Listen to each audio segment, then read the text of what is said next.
Good afternoon, everyone.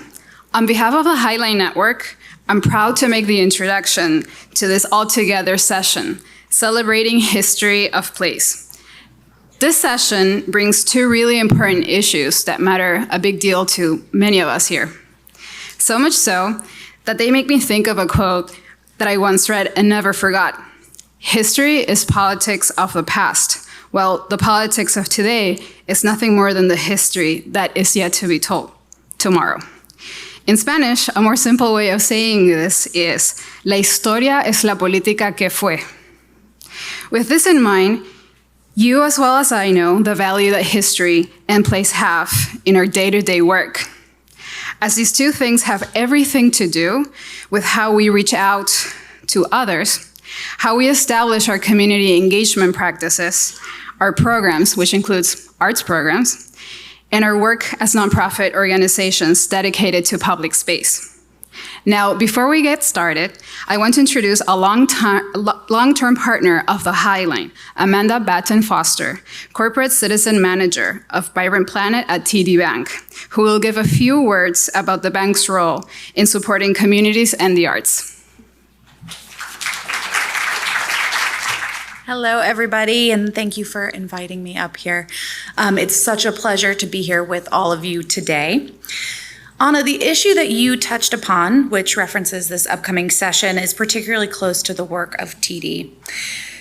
Those of you who attended our session earlier know that TD's corporate citizenship platform touches on 4 interconnected drivers of change to help us all get ready for an ever-changing future, which we understand is a little touch and go at times.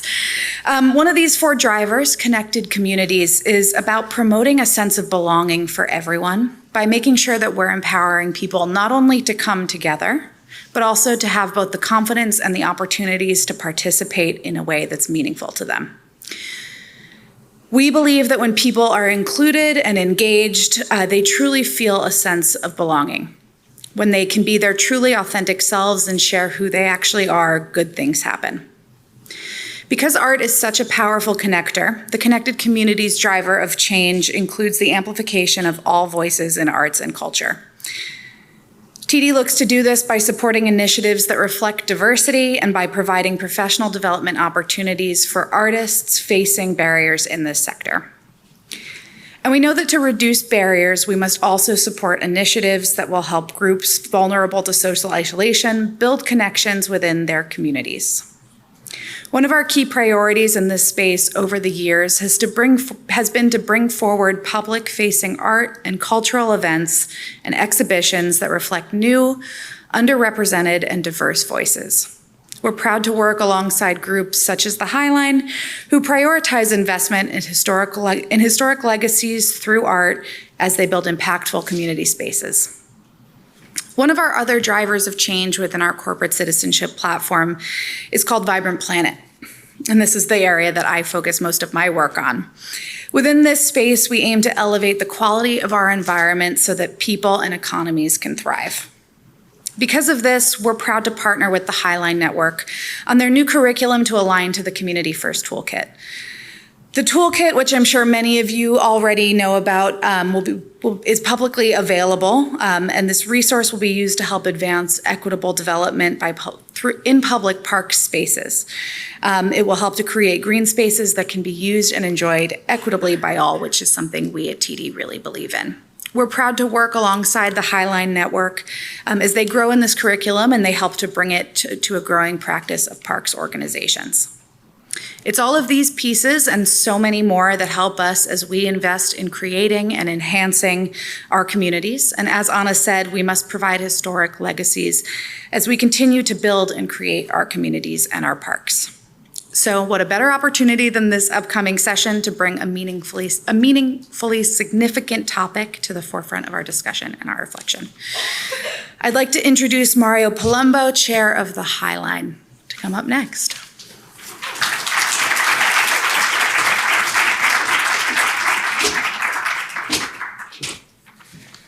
Thank you so much, Amanda, and thank you for TD Bank's longtime support of the Highline and the Highline Network.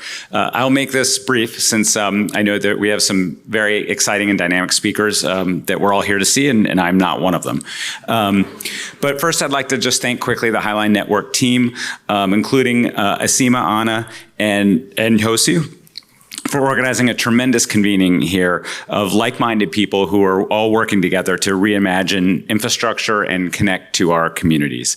Putting on a program like this is really a team effort. So we had lots of groups within the Highline community who worked on this convening, including engagement, youth development, education, communications teams, and our amazing teen staff and their partners at Urban Health Solutions. So thank you to all of you. I've really had the pleasure of working with Cecilia Alemani, our curator, grappling with many of the issues that we're going to talk about today, and she's incredibly thoughtful about these topics, and we're really excited to share this panel because I think it does grapple with many of the issues that around the country we're facing, and I think that it's going to be a fascinating discussion. So I'd like to introduce our speakers. Our moderator is Dr. Julian Hayter, a historian and associate professor of leadership studies at the University of Richmond, and Rosie Gordon-Wallace, who's the founder, president, and curator of the Diaspora Vibe Cultural Arts Incubation here in Miami, and Cecilia Alemani, who's the chief curator of Highline Art, as well as the artistic director of the 59th Venice Biennale. So please join me up here. Thanks for being, hey, it's good to be here. I'm going to talk a bit about, it's feedback. It's annoying. About cities and about history and about how we got to now. And then we'll open it up for Q&A, really just to set the tone of the discussion. I think one of the things, I'm not gonna really say anything that you guys don't know or haven't felt, try to perhaps knit it together as a historian would. Cities are a series of human decisions. And people have brought their biases to bear on the shape of urban planning. And when it comes to cities, I think there really are no blank slates. Urban planners and people have often had very distinct agendas. And in controlling the evolution of space, these men, and mostly and historically were men, also controlled aesthetics. City beautiful projects and urban renewal displaced millions of people for the sake of modernity over the course of the 20th century. And certain people were pushed to the margins during this process. And I'm not just talking about like redlining, which has become a bit of a narrative crutch these days. I'm referring to decades of policies that got us to this point. That exclusion is no longer, is actually much longer and more tortured than the legacy of inclusion. And cities have only recently come to terms with this history. I think we're currently undergoing a response to the historical legacy of these designs. And what I'm saying also, I think, belies the idea or the assumption of the rights revolution of the 1960s, that it's a triumph narrative, but that American cities are more segregated by race and class now than they were in the mid-20th century. Sure, cities are diverse largely. There's no doubt about that. But many of us live in fiefdoms by choice or design that aren't particularly diverse at all. By the way, this is precisely what led to the nonsense that just went down in Los Angeles. Even neighborhoods that are diverse are transitionally diverse as people move in with means and those without means move away, right? Think about this, and this is what is really being filmed these days on people's cell phones. We continue to live in a world where a certain presence in a particular space gives rise to almost immediate skepticism. And I think that has to do with the historical legacy of the policies that we're going to be discussing in the historical legacy and how we reimagine that. Many are trying to preclude, people in your line of work are in fact trying to preclude the mistakes made in the 20th century. But without recognition, I don't think that reconciliation is possible. Inclusivity really does require intentionality. I don't think we can innovate our way out of the issues with art exclusively or with design, not without historical intervention. The people that designed our cities were very intentional about where people should and should not live. Freeways were often forged with little regard to people without political clout. In fact, we know now that freeways are often forged not in the path of least topographical resistance, but the path of least political resistance. Neighborhoods were decimated to make way for skyscrapers in downtowns. Poor folks were often compressed into public housing facilities that still dot the landscape of many of our cities. What I'm saying really is this. We built our way to modernity, but that construction had consequences, a lot of consequences. And the manner in which we redesign urban spaces and not only needs to meet contemporary challenges, but space also needs to be informed by the mistakes of the recent past. People have lived and died. It's gonna sound really lofty, so just bear with me for a second. You know, people have lived and died believing in things that we now know are patently false. Everyone in this room will take ideas to the grave that people 50 years from now will think are absurd. Who knows what discoveries lie on the horizon? And I think art and memory, in some ways, have been essential to thought evolution. And the spaces that we inhabit need to be created in a manner that gives the future a space to cultivate something. Because the past, whether or not we're aware of it or not, is still with us. Zip codes to this day determine life expectancy. I can walk across the street in Richmond, Virginia, and heart disease goes up exponentially. And that was made by design. People historically pushed to the margins are now bringing their cultural, political, economic, and artistic preferences to bear on the nature of public space. I mean, graffiti is now part of the canon, right? It wasn't when I was coming up. Without considering how history has gotten us to this point, we'll be bringing new innovations to old problems.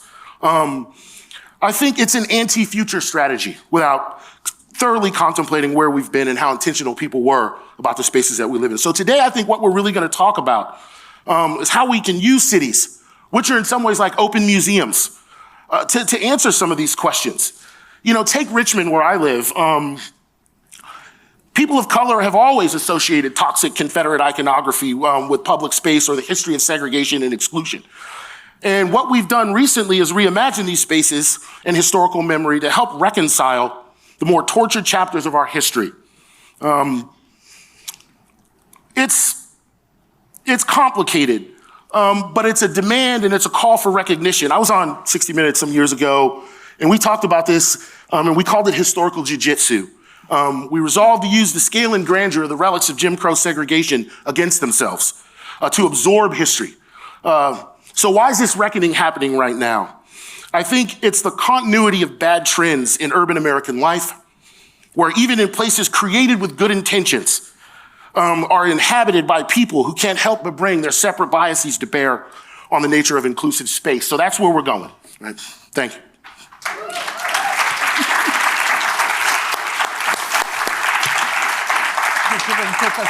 Oh, I hope I'm taking you with me here. Great.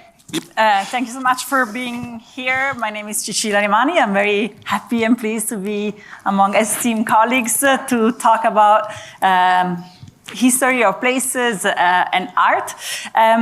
We are going to start with a short introduction each. Maybe we can start the slideshow if it's possible. And I will mainly focus about what I mainly do on the Highline, which is overseeing the art program. And then hopefully that will be a ground for conversations to come. So I've been overseeing the art program on the Highline for the past 11 years. So I joined Friends of the Highline about 2 years after the opening of the park.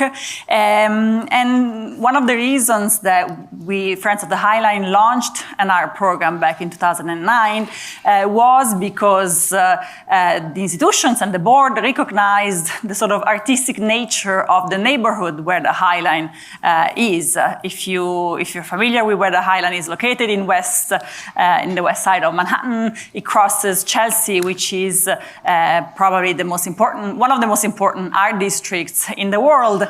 And back in the early 2000s, when Josh and Robert were gathering supporters and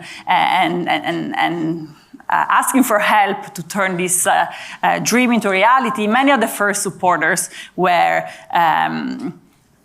galleries and art lovers and people that lived in the neighborhood, which was, of course, very, very different back then, and had lots of different artistic roots, thinking about, for instance, also Westbeth and many local artistic communities that are in Chelsea still now. So it made a lot of sense to launch an art program that would sort of recognize the artistic nature of the space, and that's what we're doing still now. Our mission is to commission and produce and exhibit a wide array of contemporary artwork. You see some of them on the slide. They're sort of mixed with also Rosie's slides, so you have to imagine which one is which. And what's very important for us is that we want to support the artistic community, both the local community and the international community, by commissioning and producing new artworks. What does that mean is that we help artists producing artworks that can span from sculptures, but also to videos and murals and performances. But we do that by providing, a budget, artist fees, but most importantly to assisting them in creating these projects. Sometimes artists have great ideas, but they have no clue how to necessarily realize an artwork that could actually last for 12 months in a very challenging weather with 8 million people touching it. Something that we're very proud of is that we really support the artists in making their projects possible. And very often we work with artists that are very young and never done public art before, so we take them by hand and we make sure that their dream is realized. The program on the Highland is also quite international. It's, I would say, 50% local and American artists and 50% international. And in a way, it is also a mirror of the demographics of the people that visit the Highland, at least pre-pandemic. About more than 50% are women artists, which is something that we're very proud of. Something that is important, maybe in the conversation of today, is we don't commission anything that is permanent. There are no monuments that are going to be there forever. We do talk about monumentality very often. It's one of our core interests and subject matter, but we do that not by commissioning necessarily a monument that will be there forever. We like to challenge artists to think about issues of monumentality, and identity, but without necessarily creating a monument. And I'm sure we'll talk about this also a bit later. In some of the slides, you'll see also that we try to use the city as a sort of canvas and as a pedestal. So as you walk the Highland, you encounter lots of sculptures and installations, but sometimes those expand beyond the borders of the Highland itself, on murals, on rooftop. Again, thinking about this idea of an open-air museum that is free and open to all, and also thinking about what we think when we think about public art. Usually we think of this bronze sculpture that magically appears in most of our squares and plazas, usually by a white man. We would like to kind of poke a finger and kind of challenge that notion by including art forms that are not necessarily associated usually with public art. And usually I get asked very often, how do you start working with artists? The first thing that we do is we take a walk on the High Line and we look at the many different concerns and the many different challenges that an artist can encounter, both physically, but also in terms of concepts and ideas that they should think about. And so history, for instance, is definitely one that is at the core of what we try to communicate to artists, especially because, as we'll talk later, it is very difficult for us at the Highland to convey history in a space that is constantly changing. The Highland is not new, but the park is rather new. And so very often art is that kind of tool that allow us to bring in elements that are forgotten or kind of visible just to a few because they're not simply in your face. And maybe I'll stop here and pass it to Rosie, and then we'll chat some more. We can do that. I'm Rosie Gordon-Wallace, and I'm going to read you a quote from Terrell Alvin McCraney from Moonlight. people from Miami get the mix. We understand how even our accents are a mix of different accents, overlaid on top of each other. We lived in a neighborhood where there was a voodoo lady and a Santeria lady not too far away. If you want to find them, they are down the street in the other direction. People think I'm making things up, but in a place where drugs and guns exist, also exist these other mystical things.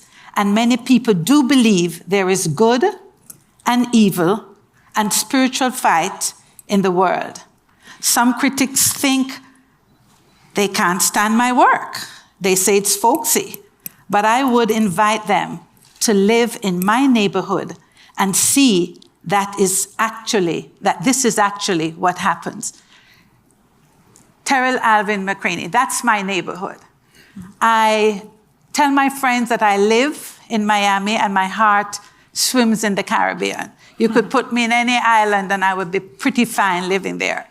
But in Miami, I am the founder of Diaspora Vibe Cultural Arts Incubator. It is a unique incubator space because I'm a scientist, so hence the word incubator, that we created in 1996. So you can do the math, right? 27 years to promote, nurture, and exhibit the work of immigrant artists, Black and brown artists, Caribbean artists, living in diaspora and in the region. And when I describe the Caribbean to you, I'm not describing just the archipelago of islands. I'm taking you all the way over to the emotional Caribbean. So we do the Isthmus, where Panama is, all the way over to Suriname. And some of these images that you're seeing here that are not labeled, but so I got a 0 for that. The labels were in the email. We'll kind of give you what happens with these bodies. What do we do with them? We encourage artists to take their careers. If you have the audacity as a Caribbean person to decide that you're going to be an artist in this place, we encourage you to make that decision work. So you, as an emerging artist, the incubator takes you to mid-career. So we work with the same artists over and over and over again in that trajectory. That's the goal. In this conversation, I find it really interesting. It's okay, Anna, you can just let them run. That's all right. In this conversation, I find it really interesting when we talk about place. Because for me, as an immigrant, I've been here since 1978. And I meet folks, and the first thing they say, what's that accent? And I'm looking at them as if they're cuckoo, because I'm thinking that I'm speaking the Queen, the poor lady is dead and gone, but the Queen's language, right? And there is communication, and so there should be no accent. Hence, Terrell McCraney, who was born and bred in Miami, talking to you about the accent. And I encourage you as you go down Brickell, and probably over on the line, into our neighborhoods, to listen carefully for these accents, because they matter. And they matter clearly to the people where they're from. So this incubator has been it's a child of mine, it's my baby. And by extension, the artists with whom I work become family. And one of the things that we will encourage you to do, the exhibition is up, and I'll make a shameless plug, 7200 Biscayne at the Green Place, is an exhibition that we'll reference throughout, Depth of Identity. And I was saying earlier that one of the reasons why I curated this exhibition was primarily because folks were always asking, where are you from? And this identity looks like the room. If you're Asian, I can't tell you that you're not from the Caribbean. If you're Indian, I can't tell you that you're not from the Caribbean. And so within this exhibition, Depth of Identity, art as memory, art and archive, we're able to tease out where persons are from. I have a particular way, when you talked about how you curate the High Line, of doing studio visits with our artists. And one of the things that I do with the artists when I do a studio visit is I ask, where is your grandmother from? And I do it purposefully because I cannot assume when I look at you that you are from fill in the blanks. But if you talk about your grandmother, I pretty much know where you're from. I know your heritage, I know your lineage. I pretty much know what kind of susu soup is going to be done on a Saturday. Or we're not to eat. Or what not to eat, or what not to say, or what not to wear.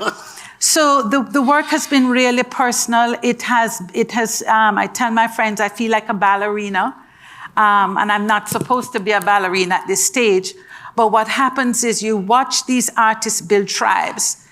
Any one of these artists moving from Miami to the region, and we look to the global south unapologetically because that's where my expertise is.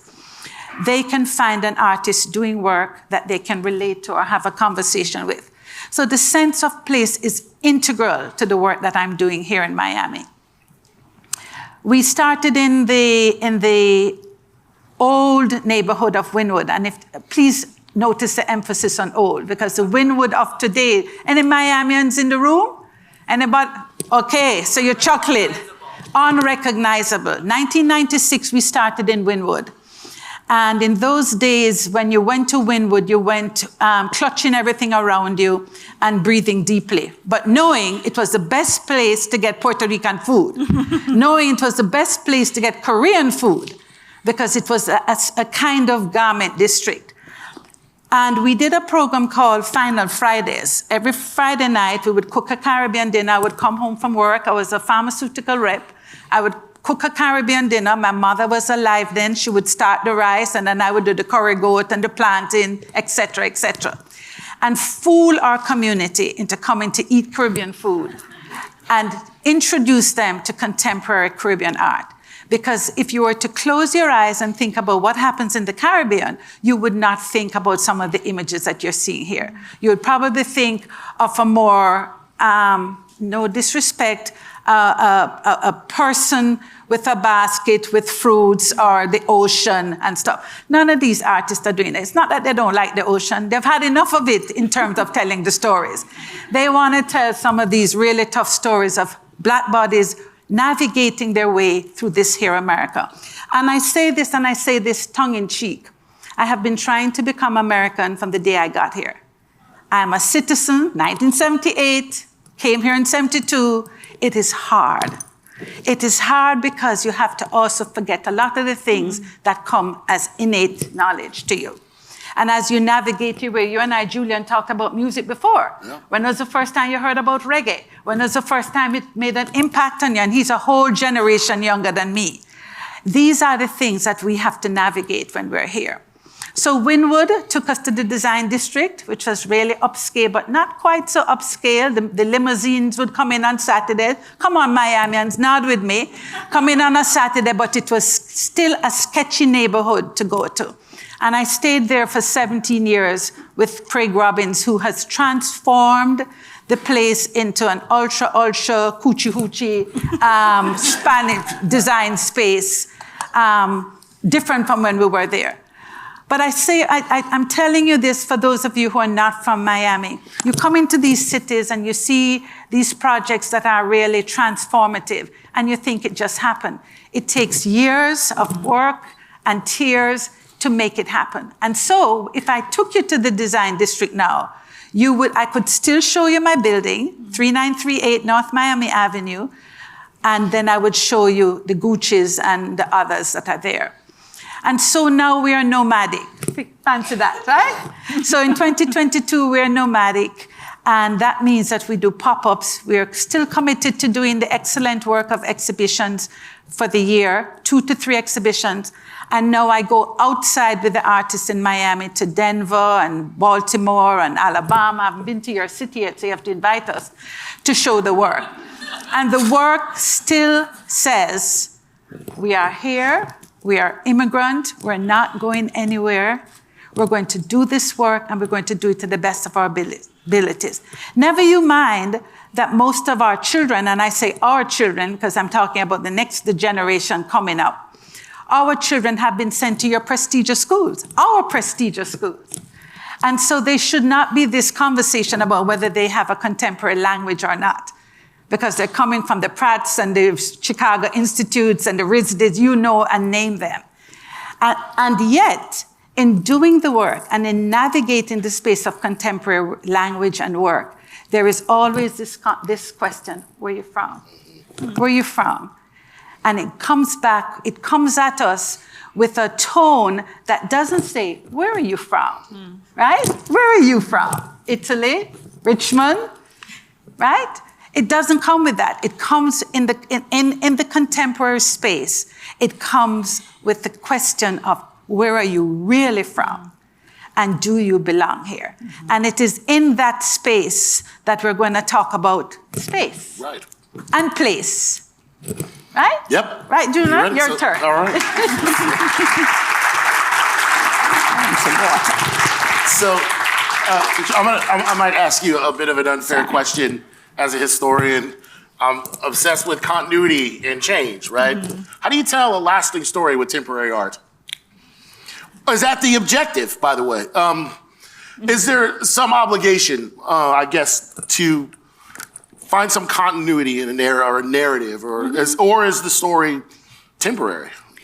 I don't necessarily think of continuity. I think history is certainly the food that feeds our artists that we work with, but history changes very fast, and I think the idea that an artwork or like a monument can embody a history or our history is very problematic, as we have seen in the past few years, a few centuries. And that's not necessarily the reason why on the Highland we don't do permanent work, but I think the idea of looking at artists as those that can actually bring back pieces of history and reinterpret it in a very fresh and exciting way is, in a way, even more interesting than having just a monument that will be there forever and tell you a story that at some point will get fake or old or untrue.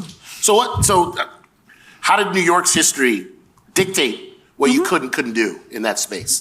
Right. Yeah, I mean, I think, we think a lot about history on the High Line. Of course, the Highland is a historical, it's a piece of, it's a piece of history. It was built almost 100 years ago, but we also realize that many people don't necessarily realize that because it's not necessarily the most visible part. Of course, there are remains of the train tracks and the original structures, but it's also a very new park. And so I think as an institution, we think a lot about history and how to convey that, and also which history, because there is a history of the Highland itself, which is, of course, extremely fascinating. There is the history of the neighborhood, the neighborhoods, because the Highland crosses the Meatpacking, and then Chelsea, and then Hell's Kitchen. And then there is, for instance, the history of the waterfront, which is extremely interesting for me personally, and I think for artists, and the bigger histories. And then there are also challenges to convey these histories. I think if you have walked the park, the Highland Park, you realize that we're very stingy with signage. We like to have the experience as immersive as it could be. You walk into this elevated park and you really don't know where you are necessarily. You don't realize that you're walking on something that was built in the 1930s, and that's okay. That was very much a sort of... that was intentional? That was intentional in the beginning, yes. To give an example, I believe in 1.5 mile of park, we have 2 signage that tells very short story of the Highland, and they're always incredibly crowded because people are starving and they really want information. And yet, we, as an institution, we wanted to create a space of respite and a space of meditation, and that you walk immersed in nature and art, and sort of on this elevated platform to see the city around it. People might have different feelings about it, and maybe we'll talk about it when it comes to how technology can help us bringing history in it. But I think what I do in our little field of contemporary art is that we try to ask the artists to be the ambassadors and to be the ones that tell the stories that we care about. There might be stories of identity or race, of different geographies, or of the space itself. And so to give you an example, for instance, you've seen on the slides, there are a few slides in black and white. And that's a project that we did dedicated to the waterfront, especially down in the Meatpacking District where the Highline begins. If you're familiar with the waterfront in that specific site in New York, it's a place where there used to be piers built at the beginning of the century, and that they fell into disrepair and disuse. And in the 70s and 80s, they were used very much by the artistic community or the creative community that went there to either use the piers as outdoor spaces, to have fun, to be safe. It was especially for the queer community of the West Village. And that history, for instance, is completely disappearing because there are plenty of new constructions and developments. Right. And so we invited 27 artists on Pier 54, which is a pier that used to, well, it's still very close to the Highline. You can see it from the Highline, but it's now been destroyed, to perform actions and performances that were recorded by the camera. And it was an homage to a project that happened in 1971 by a curator called Willoughby Sharp, who did a project called Pier 18, which took place in Pier 18, which was just a few blocks down. He invited 27 artists who happened to be all male artists to stage events and performances on these sort of derelict piers. We kind of stole the idea, we turned it around by inviting 27 women artists. And they were all very interested in sort of resuscitating the history of those piers, both the queer community and also, like as you can see in some of the pictures, like someone like Latoya Ruby Fraser, thinking about the Hudson River as a place where lots of immigrants would come. And so you see her with a big flag with pictures of large boats coming. So now and so this project exists in a series of photographs that we showed on the Highline. And now the pier is completely gone. It made space to another new sort of recreational park called Little Island, which I'm sure many of you have seen. But there is very little traces of that. But it's very nice because a couple of blocks down, the Whitney Museum, which is our neighbors, also created a project dedicated to that kind of vanishing history of the pier, but the legendary artist David Hammonds, who just, I think it was a couple of years ago, inaugurated during the pandemic this incredible permanent monument, which is basically the outlines of an existing piers realized with kind of steel pipes. It's almost like ghost images of a pier, and that was a pier where an artist called Gordon Matta Clark in the 70s did a lot of experimentation and famous artistic performances. So that's a long story to say art sometimes can be the place where we can reconstruct and recuperate bits and fragments of history that is completely disappearing. Thank you. So neighborhoods are always changing, right? I guess that's what's continuous. What the young people say, without a doubt. Right, without a doubt. 100%. Absolutely, yeah. Indeed. Yeah. How do we hold on? To, in some ways, piggyback off what Cecilia says, like, well, how do we make sure these stories don't die out? Can you talk a little bit more about what you're doing, Biscayne Street and Green Space, to preserve these histories amidst this profound change that's taking place? This is what isn't specific to Miami, although I'm quite certain there are things that are very specific to Miami. These are the trends that are happening everywhere. Yeah. How's that work?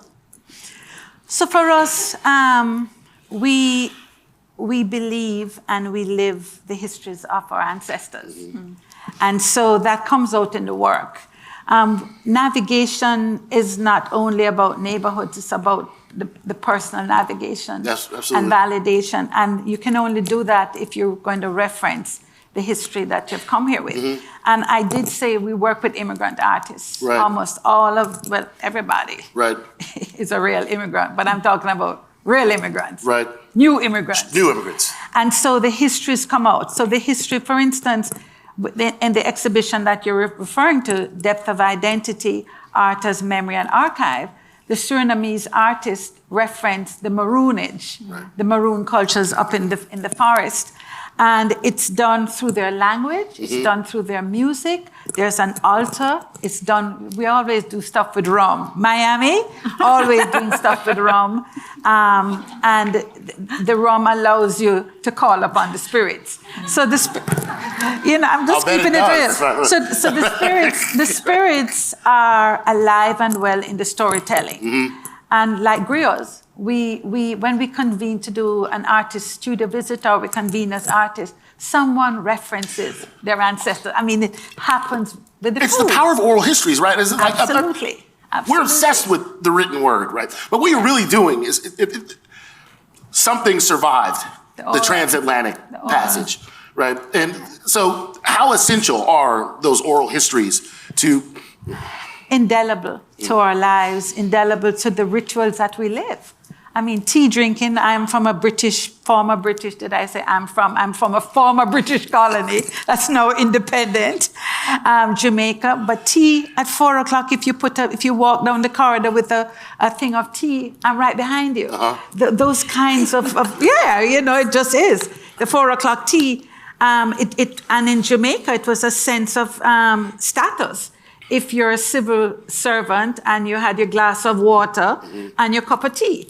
Here, even when you try to forget those rituals, they're infused in our lifestyle. So you'll see it in the work. We genuinely, in Miami, the definition of a Miamian for me is somebody who loves this place. I love living here.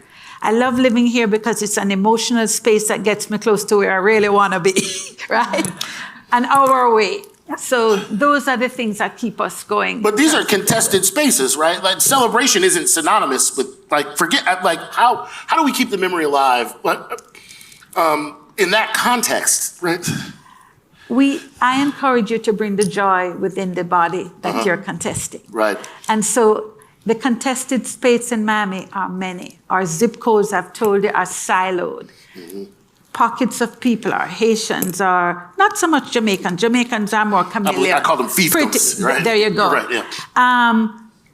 In the neighborhoods where diasporic communities congregate, those neighborhoods are alive with the things that you're getting at. And those are also contested neighborhoods. That's right. Because as money shifts and as real estate values go up and down, those spaces are not as sacred anymore.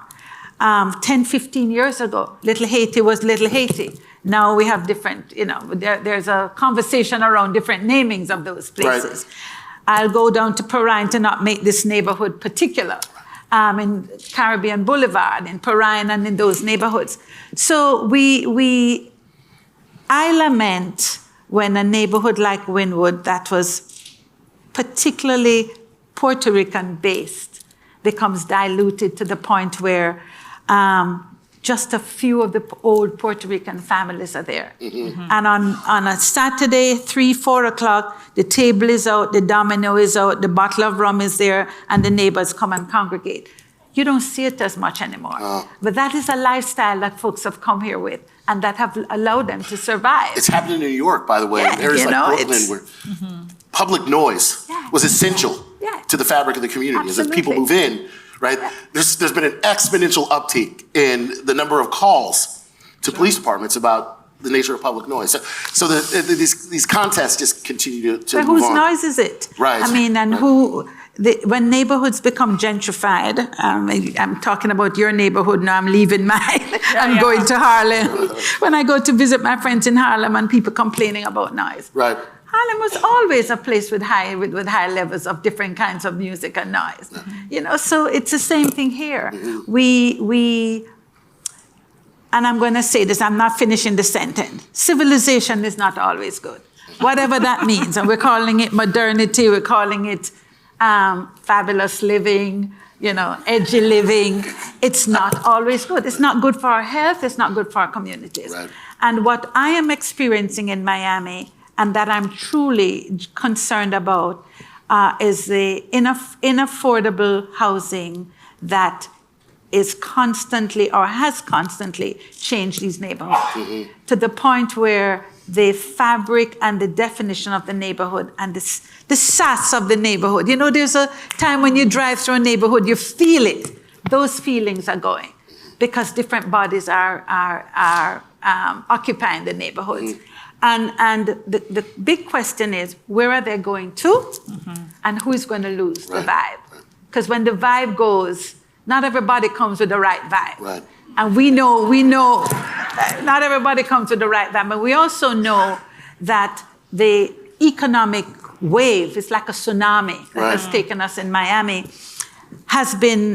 there's going to be a consequence. I'm predicting. I'm like what you call in Jamaica a warner. You know, when the lady's at the side of the street and she has her sign and she tells you that such and such is coming soon, there are going to be consequences because you cannot displace neighborhoods and not have a backlash to you as well. And it's happening all over the country.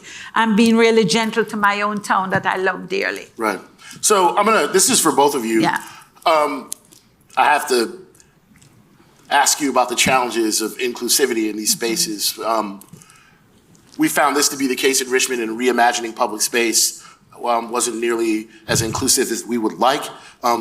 These things came from a good space, but they haven't really evolved in that manner. Have you faced any of those challenges in the High Line and in Miami? I mean, yes, of course. I mean, it's one of the biggest challenge that we have on the High Line is, I think that Robert and Josh's dream in the beginning was for the High Line to be the backyard garden of the many people that lived in Chelsea back in the 1990s and 80s. And of course, it has become something else. Right. And I think one of the biggest challenges that we keep thinking about is how do we define our own community or the Highland community? Because first of all, there are 8 million, well, pre-pandemic, there were 8 million visitors coming. It's a gigantic number, but then is that the community that we want to serve? You know, is it the tourists that we want to serve? And then at the same time, of course, if you think of the topography of the Highland, the Highland starts in the Meatpacking district, which used to be an industrial neighborhood and now is completely gentrified with boutiques and restaurants. But at the same time, there are still places like Westbeth that is the home of so many incredible artists that still live there. And then it's Chelsea, which is the fancy galleries on one side, and then on the other side you have two very large NYCHA housing complexes that host more than, I believe, 5,000 people. And then you have, of course, the new development of Hudson Yards. So what is it, the community that we talk about when we talk about community? And I think that the exercise that we have to do is to sort of work on a macro level and on a micro level. And so for the macro level, which is the probably 6 million tourists that come, to offer a space that is, you know, clean and safe and beautiful. But then for the 2 million New Yorkers, and in particular to specific communities that we want to serve, to create opportunities of engagement. And we do that with the amazing colleagues of the Highland that are also in the room, I hope, that work in education and public programs and community engagement that are really crafting programs geared towards very, very specific communities. It can be the seniors that live around Chelsea, and they can come to the Highland and do sessions of Tai Chi and other sort of athletic things, or it can be one of the most successful programs that we have, for instance, is called Arriba, and it's a beautiful salsa night that has been going on for ages, and it's probably the best event I've ever seen on the Highland. Imagine you walk on the Highland, there are 500 people dancing at the rhythm of music under the, you know, the August night, and then, of course, the teens program and the work that we do in the public schools. Of course, you know, if you then measure quantity, one could say it doesn't make sense because we're reaching maybe a few thousand people instead of 8 million people. But actually, that's the most important for us. And I think when it comes to art, we try to, you know, we try to think of art as a way also to make the space welcoming. And so what you see on the Highland, regardless of who made the artwork, we want to make sure that the issues and concepts that are brought up are the issues that people are thinking of, issues of identity and race and politics and gender. And so we want people to feel like they can recognize themselves. And maybe they recognize themselves in a sculpture by Simon Lee, or maybe they recognize themselves in a film that is playing. But those are little encounters encounters that even the person that has no idea that they're encountering an artwork, they can still feel it's part of a welcoming space that represents them. Which it's about intentionality, right? It's ironic that we started this conversation off talking about history, but we're really talking about the future, right? In some ways. And who are we doing it for? Right. I mean, these programs are stellar and excellent. I'm referring now to the underline, our programs here, which we anticipate will be amazing because the space is going to be beautiful. That's what we do in Miami. We create beauty. Without a doubt, it's going to happen. But With I the think, humidity, though? come on. I don't know where you're from. But, you know, we like the humidity keeps our hair, Creole hair, really beautiful. Creole ladies in the room, and our skin beautiful. No, fair enough. But the seriousness of where we're placed and the history of railroad lines, walls, freeways that this country has, the contested history the country has had, these are issues that the administration of our underline is going to have to deal with. And they're going to have to deal with it in plural ways, because we're speaking to a multiplicity of communities. Yep. And so the new immigrants probably are not aware of what the older immigrants and the history of the city has. But there's a real contested history here about blacks not being able to stay on Miami Beach and having to leave at 6 o'clock sundown. If sundown in a humid time is 5, you got to get your stuff over here on this side. And so as we program, I don't think you erase what has happened in the past. I think you use it as a building block to make sure it doesn't happen again. It's the jujitsu. There you go. There you go. And how you do it, the intentionality of your plants that you have in the Highline. We're going to have to do some of that here. Absolutely. We can't just put palm trees everywhere, right? Because it just may not be what the neighborhoods want. So how the or art, you can't just put art somewhere. There you go. I mean, sure, it has aesthetic quality, but like it needs to be thought out. Right. And conversations need to be had, I think, with the people who have been here, who are here, and how we define access to the neighborhood. Do you want them to walk around the underline to go somewhere? You want to walk through the underline, and what that access is going to look like, and how it is that we take ownership of this new, beautiful imagination with your history that you have at the Highline, are some of the challenges that will face us, because they're facing us already. So it's exciting. Yep. So I think we're going to open it up to questions, if there are any. Are there microphones? Or this thing. No.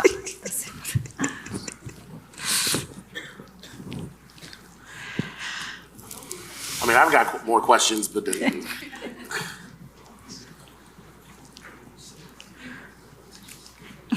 Anna.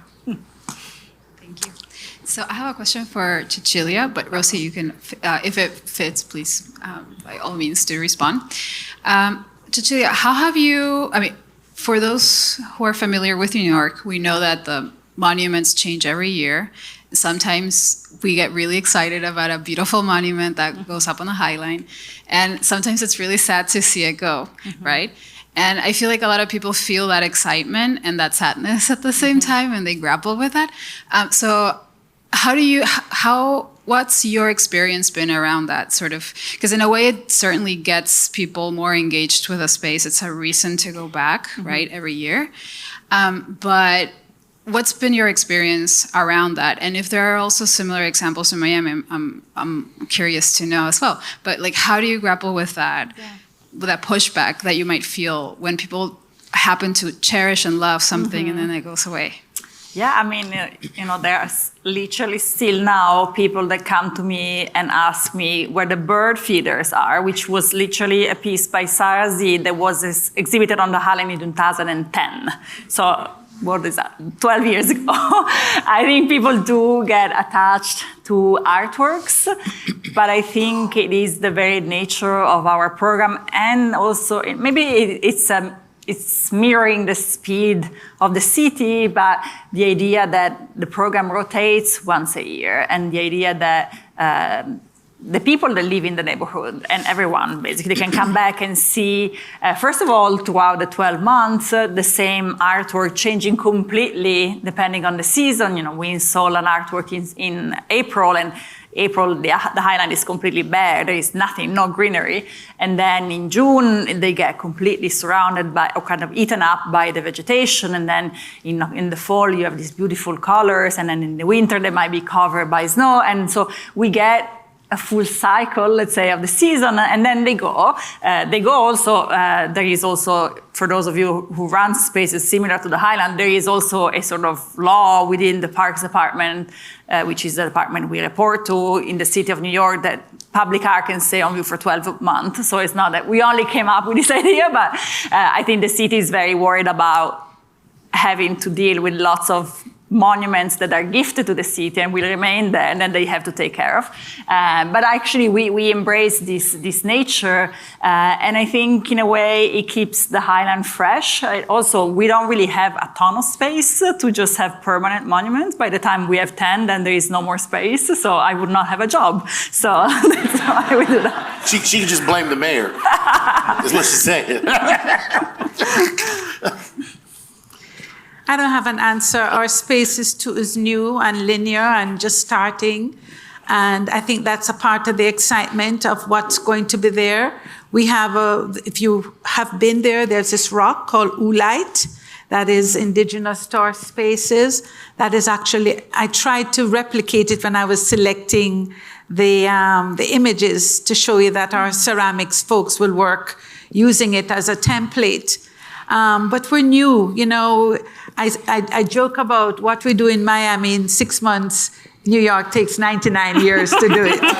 So, you know, we're the little children, and we're going to follow and make our own things. What I'm hoping for, which is what I will say, is that the intentionality of our leaders around the underline will purposefully acknowledge the fact that we're a complex Creole city, and that what works in New York may not necessarily work here.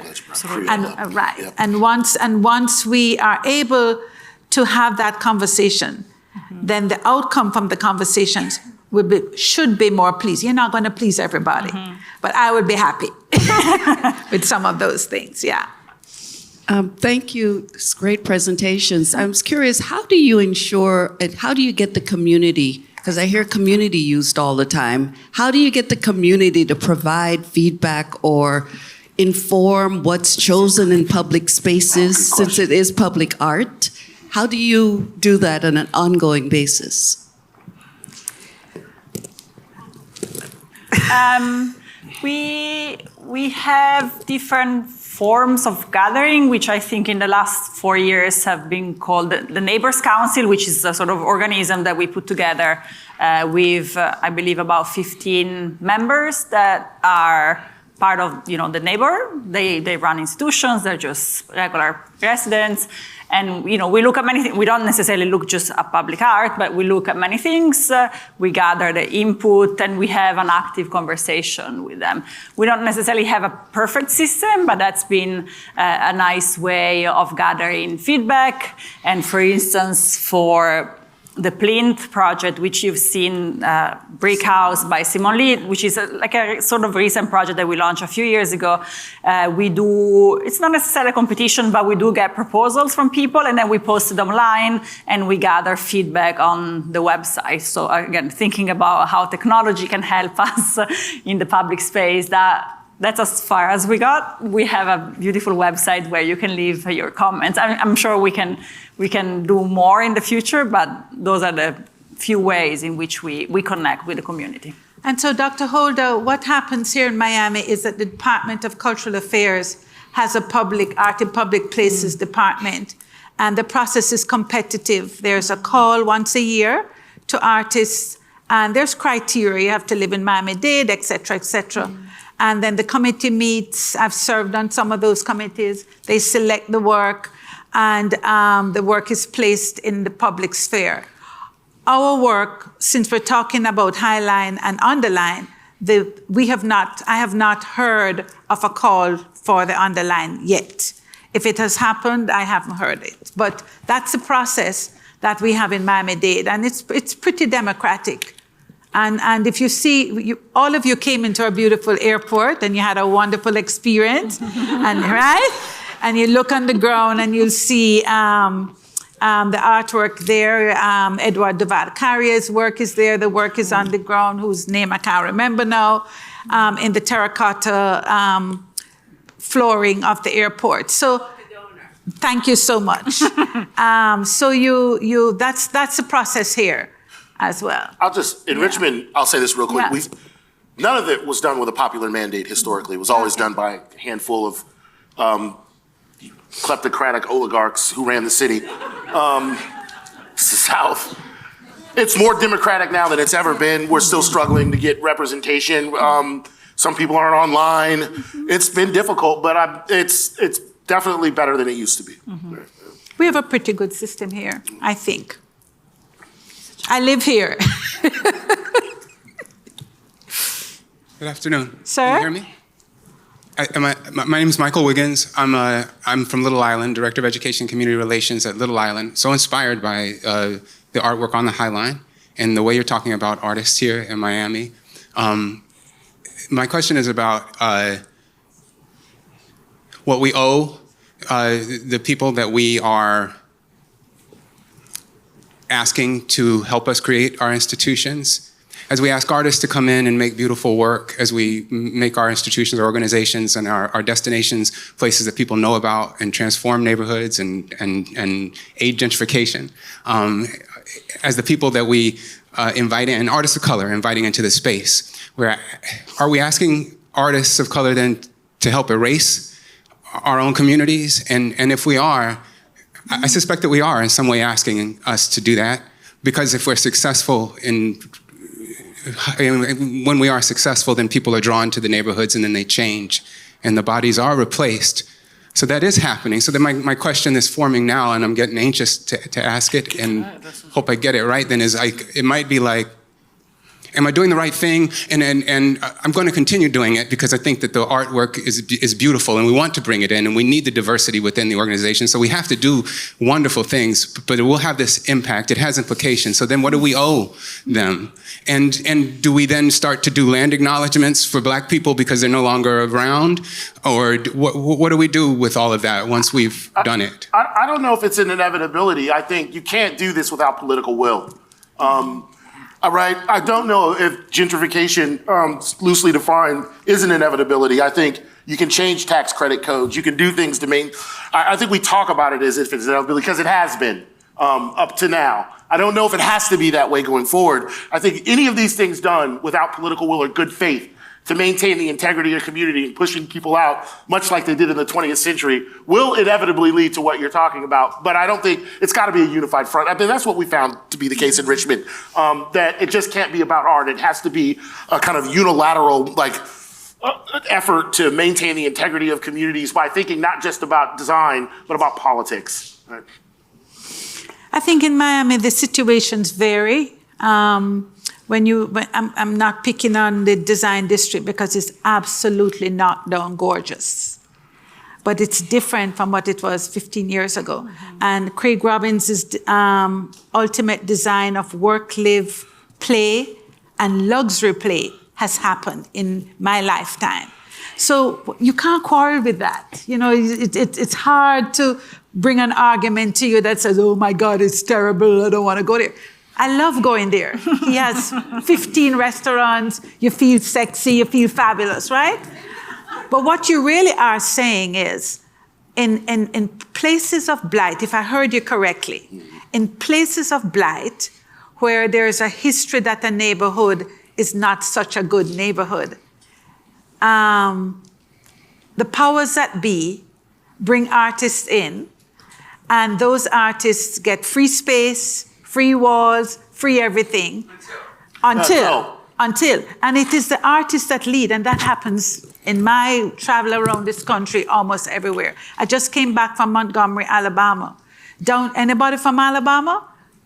Montgomery, Alabama? Downtown, ghost town. Yep. And guess who they're bringing in?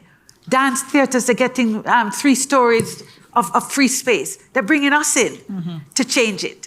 And it's going to change. And what you say, when the artists lead, the rent goes up, and these art buildings and free spaces disappear. So I don't think, I don't have a prescription for you that says it's going to change, because this is a capitalistic society, remember? We agreed to live here, right? And in this society where the greenbacks rule, that's going to continue to happen. But there is leadership. We have a new mayor, and there's leadership, conscious leadership, that is saying this cannot continue to happen at this rate. I don't think she's going to be able or has the political will to change it, so that there has to be affordable housing. Can you imagine a hotel like this giving a floor to a group of artists? Just dream with me. Or even one room on every floor, right? So that the artists can lead from here. So to your point and to your concern, I feel it and I agree. I'll take that one. Yeah. If we're going to do this, then we also have to build housing. So if we're going to bring them in, then just make sure we also have a plan. Right. She's talking about that, and she's talking about affordable housing. And don't forget the aged, those that already built the city and are aging out. And where are they going to go? You know, if you have had to move recently, it's not an easy thing. So it's a very important question with a really complicated answer. Yeah. Because you know what? The artists are not saying no to the free rent and the free space. Because we argue about this. Given the space, they're going to go and take it, knowing very well that in a year they won't be able to afford to live there. So it's a yin and the yang, and, you know, we'll continue to see what happens. But wonderful question. Thank you. It was. Yeah.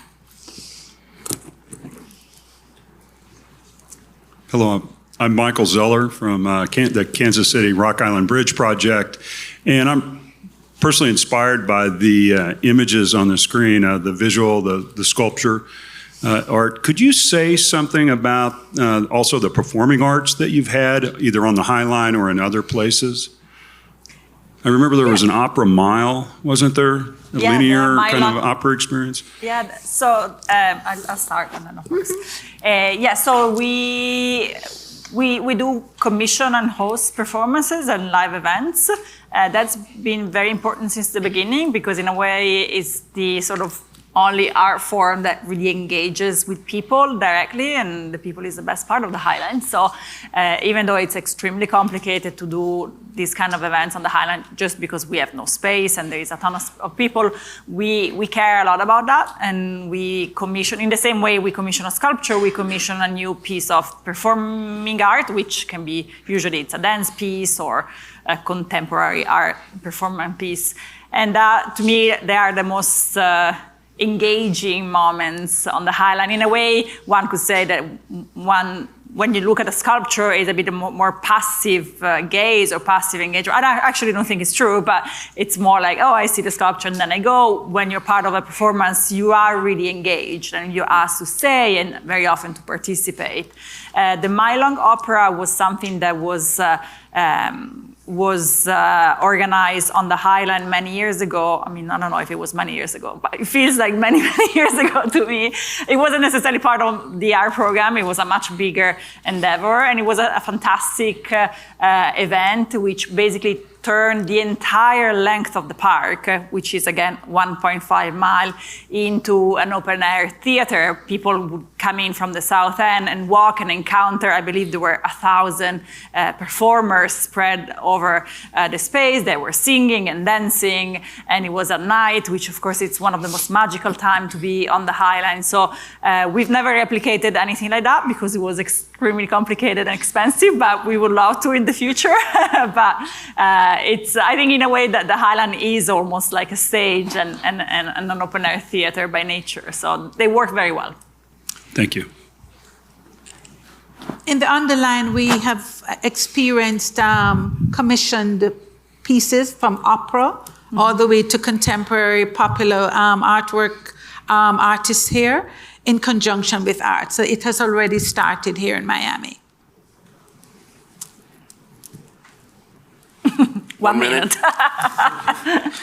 No minutes? There is a woman down there.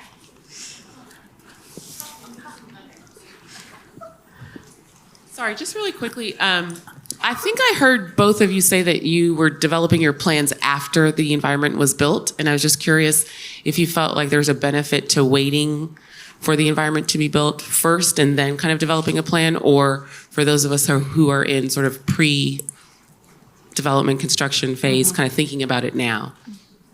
That's yours. I think it's a very good question. When the Highline opened in 2009, there was an art program, but if you ask me if art was at the center of the conversation in 2005 when the planning were happening, I would say, I mean, Josh will answer, but I would say no, it wasn't. There were many other concerns that the organization was tackling. I would say for us, the only time since I've been there that art was really part of the discussion was when we opened the very last section of the Highland, which is at 30th Street and 10th Avenue. We call it the Spur. You've seen pictures where the Simon Lee piece is placed.